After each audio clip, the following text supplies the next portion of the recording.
if you are new here, my name is Claudia, and today is November 1st, All Saints Day, and we're making a traditional recipe that's made on this day. In Portugal, it's Broas de Batata Doce, which sort of translates to, like, we could call them sort of like a tea cake. This tradition started in 1756.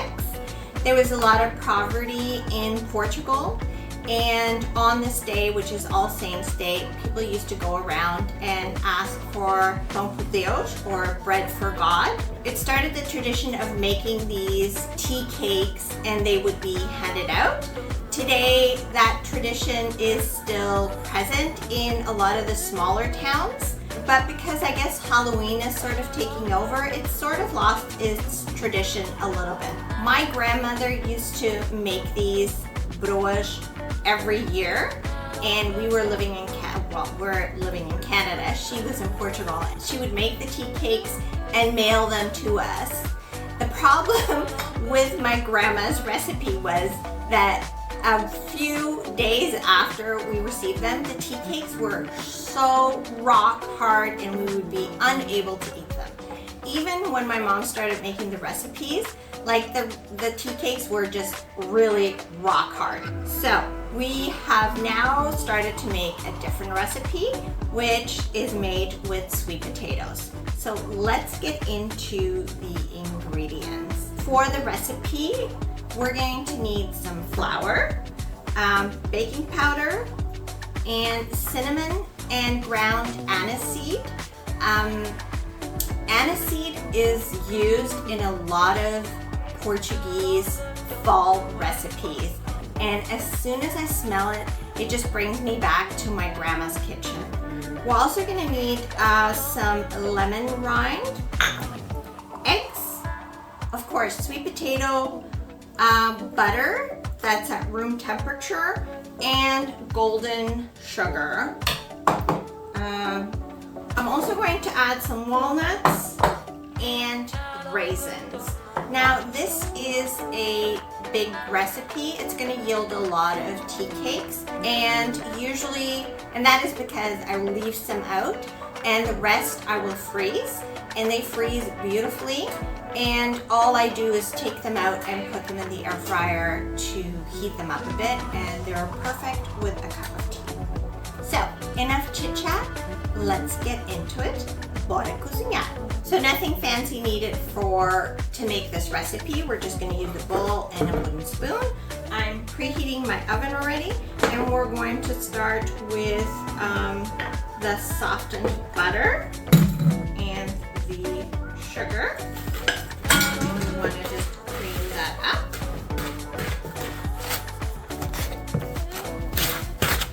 Okay, I'm going to start adding my eggs to it too.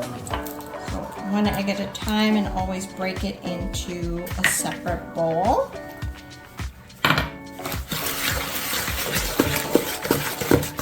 So I went to get the whisk just because I think my butter was still a little bit hard. So I'm just creaming the eggs and the sugar and the butter. And now I'm going to add in our spices, the cinnamon, the ground anise seed, and the lemon rind. So as soon as you add the cinnamon and the anise seed and the lemon, like, the smell is just incredible. Totally reminds me of Christmas.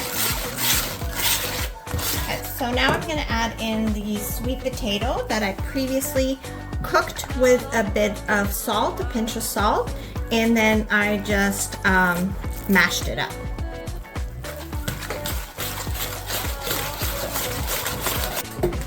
So in a separate bowl, I have the flour, and I'm going to add in the baking powder.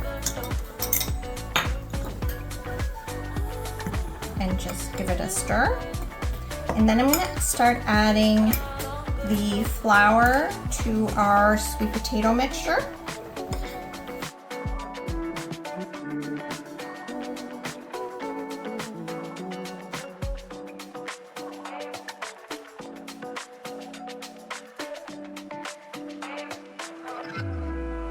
Now I'm going to start working it with my hand now that we've incorporated all the flour. You just want to mix it all up.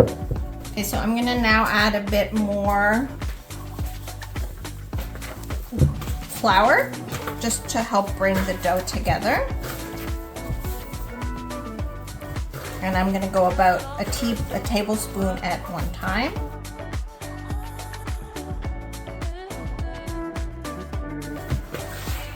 So you just want to keep doing that, putting the flour in your hand, getting the dough off your hands and incorporating it in until the dough starts coming together.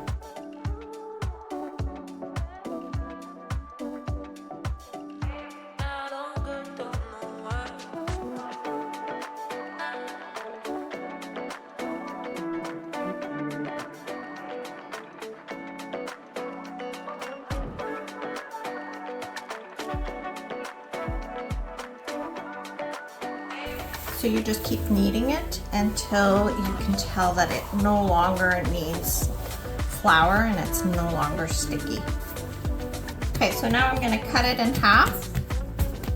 And one half I'm going to do raisins and walnuts, and the other half I'm just going to do walnuts.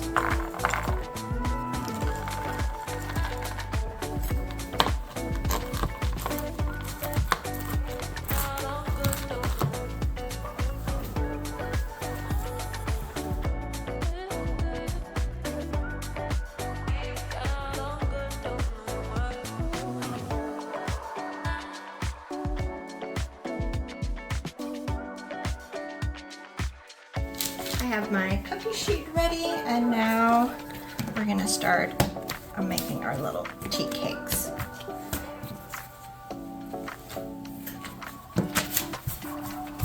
The easiest way is to make a little snake, and then you just cut them and you roll them. And really the size is really up to you. You can make them smaller, you can make them a little bit bigger.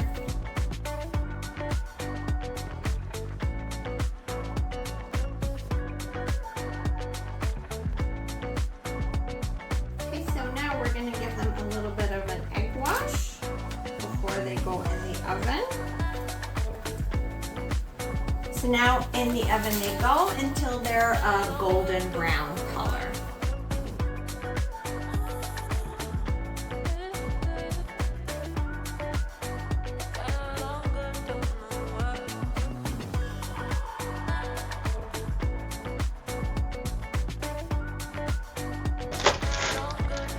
That first batch is out of the oven, and it took about 35 minutes. And now I'm gonna set them on cooling racks, and I've put the other one in already. So here we have them.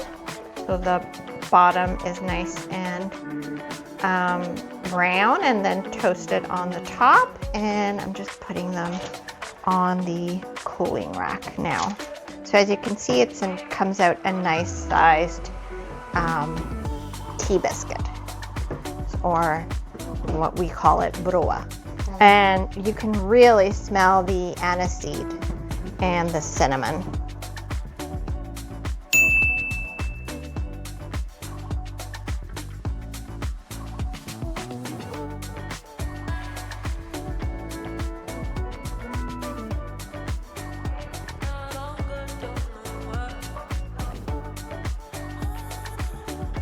So here we have our Broas de Batata Doce, our, I guess, sweet potato tea cookies or tea cakes. I ended up making the ones just with walnut, and I put a walnut on top. And then these ones are the ones with the raisins and walnuts in them. They took about 35 to 40 minutes in the oven. And I now made myself a tea, and I'm gonna enjoy some of my tea cakes. And we're probably gonna freeze half of them because it does give you quite a lot, as you can see. But they are perfect for freezing and then putting them in the air fryer.